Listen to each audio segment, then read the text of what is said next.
Once upon a time, Europe was the most domineering force in the entire world. They controlled swaths of land across the entire globe, extracting resources, manpower, and wealth for their own prosperity.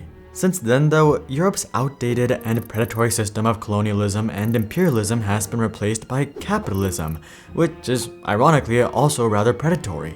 And for the longest time, it seemed that Europe was thriving in this new world order as well.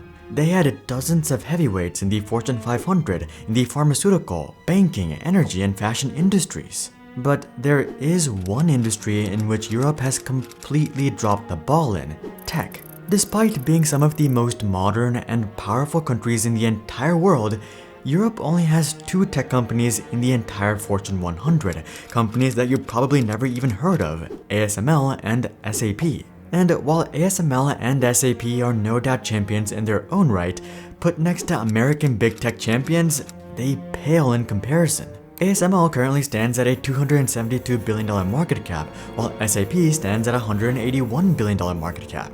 For perspective, there have been days that Apple has lost SAP's entire market cap in a singular day. And that's just comparing the top players. If we go down the list, it looks even worse for Europe. Europe's 8th largest tech company doesn't even make the Fortune 500 list. And the only globally relevant European tech startup that immediately comes to mind is Spotify. Now, I can already hear some of you saying that this is actually a good thing. It's a good thing that Europe's economy isn't dominated by dozens of big tech monopolistic corporations. And I definitely get where you're coming from, but at the same time, this is very much a massive disadvantage for Europe, as they're starting to be viewed as the second world when it comes to tech. So how in the world did Europe get left so far behind?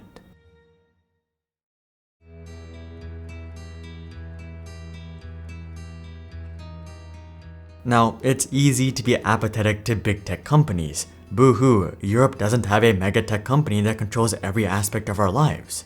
But one of the positives of big tech is that they've created millions of super high-paying jobs. However, this doesn't seem to have really affected Europe nearly as much. In fact, when it comes to compensation, European tech workers are only earning about half as much as American tech workers for these same jobs. Take entry-level software engineers for example. In the top American tech cities, we're talking about 128 in San Francisco and 133 in New York City. In the top European tech cities, however, we're talking about 63 in London and 60 in Amsterdam. And this disparity goes all the way to the top.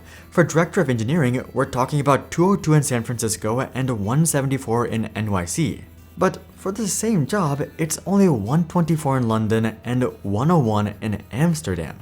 And let's not forget, it's not like London is cheap to live in. If anything, London is a tier 2 city in terms of cost of living, for which tech generally pays 15% less, but not 50% less.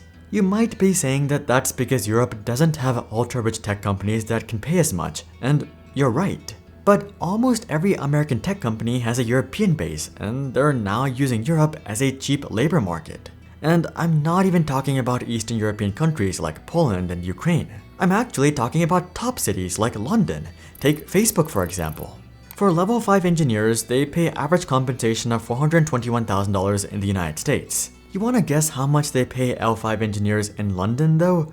Well, for the most part, they pay something in the low 200s. Some London L5 engineers even earn as little as the 130s. Now, I'm not saying that you should feel bad for any of these people. All of them are obviously extremely well off, whether they're making 400 or 200 or 130. But putting aside these specific numbers, think about it from a macro scale. Imagine you're the United Kingdom. For centuries, you ruled the entire world. People used to say that the sun never set on the British Empire. You're not as powerful as you once used to be, but you're still a world power. After all, you still have the 6th largest GDP in the entire world, coming in at $3 trillion. But despite all of that, America has the audacity to come into your country and pay your citizens half the compensation or less. I don't know about you, but if I was the UK, I'd feel pretty insulted. But it gets even worse. You see, European tech not only compares poorly to America, but it also compares poorly to the developing world. Take Google India for example.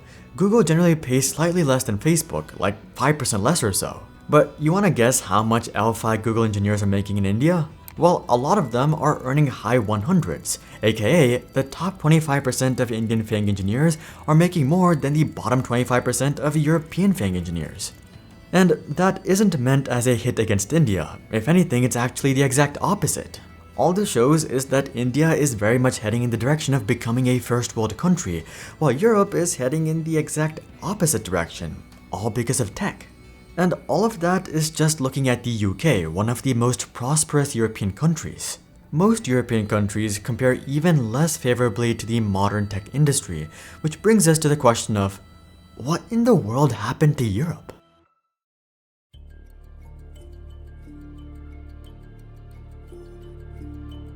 Researching for this video, I was hoping to find some sort of pivotal event that completely changed the trajectories of American tech and European tech, but there was no such singular event. Rather, it seems that the current state of European tech is very much a culmination of decades of evolving European culture. You see, Europeans tend to be a lot more practical. They actually want to live life and not just live to work, and this ideology has been worked into their laws themselves. America is the only advanced economy that does not guarantee paid time off. All EU countries, however, mandate that employers provide at least 20 paid vacation days every year. And many countries like France actually mandate 30 paid vacation days or 6 weeks per year. And all of that is in addition to paid public holidays and usually unlimited sick days. What this means is that American tech workers only get about 2 to 3 weeks of vacation time, while European tech workers usually get 7 to 8 weeks of vacation time. The amount of vacation time that Americans get doesn't even matter though, because Americans just don't take vacations. Many tech companies like Netflix actually offer unlimited paid time off because they're extremely confident that their employees won't abuse it. In fact, the average American with unlimited paid time off only takes 10 days or 2 weeks off per year. Europeans, on the other hand, actually tend to use most, if not all of their vacation time. In France, for example, it's common to take off all of August, and that's just vacation time. Even when they're not on vacation, Europeans only tend to work 35 to 40 hours per week, while Americans tend to work 40 to 45 hours. And if you look at the more competitive Americans in places like India and China, it's actually more like 70 to 80 hours. Now, studies have shown that the European approach produces more productivity per hour. But in terms of overall productivity, American tech workers generally come out far ahead of European tech workers, simply because they work 500 to 1,000 hours more per year. As such, tech companies are unsurprisingly willing to also pay American engineers a lot more than European engineers. But actual productivity only tells half the story. The other half is due to vastly different compensation laws and policies, especially when it comes to benefits. In America, on top of your cash salary, you can usually expect a bonus, up to a 3% match on a 401k plan, and discounted health insurance. In Europe, however, you can usually expect a bonus, up to a 10% contribution to a pension fund, and fully paid for private health insurance. Europeans tend to get far more small benefits here and there in general, and that's just what's apparent on the compensation package. Behind the scenes, European employers have to pay far more in taxes. Take Social Security tax, for example. American employers only have to pay 7.65% in Social Security tax. In the UK, employers have to pay 13.8%. In Germany, employers have to pay 20%. And in France, employers have to pay a whopping 45%.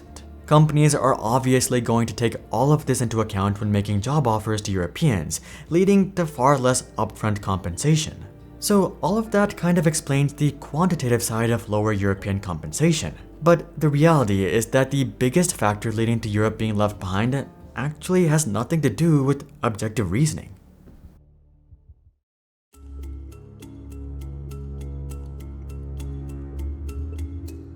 It's easy to write off the European tech industry using some sort of quantitative measure, whether it's Europeans working less or higher taxes or more benefits or whatever the case may be.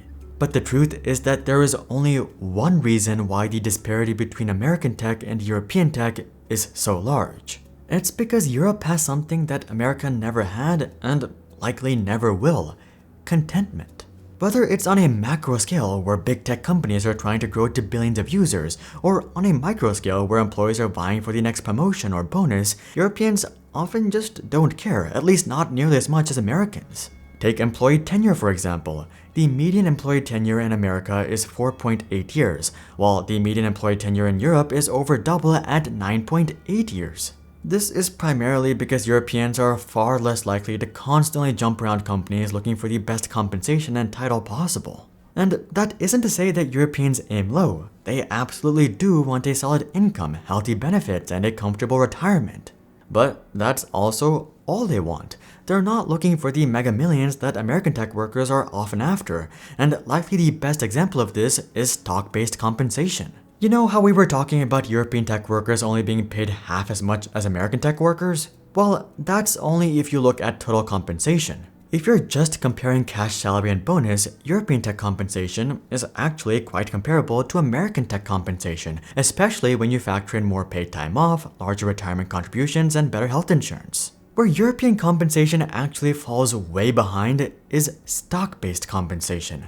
Let's go back to our American L5 Facebook engineer, for example. Out of their total comp of $421,000, $183,000, or nearly half, is just stock. In London, however, these same engineers are often paid as little as 20 to 30K in stock per year, or only about 15% as much as their American counterparts. This isn't because big tech is snubbing these employees, but largely because Europeans tend to value stock compensation far less than Americans. In America, especially with startups, engineers are often willing to forego their entire cash compensation or take a very modest salary in exchange for more equity. In Europe, however, it's the exact opposite. Most would much rather have a high, consistent, and reliable cash income instead of volatile equity. And when you take the most lucrative part of tech compensation out of the equation, well, European compensation is what you're left with, and the higher you go in title, the bigger the disparity.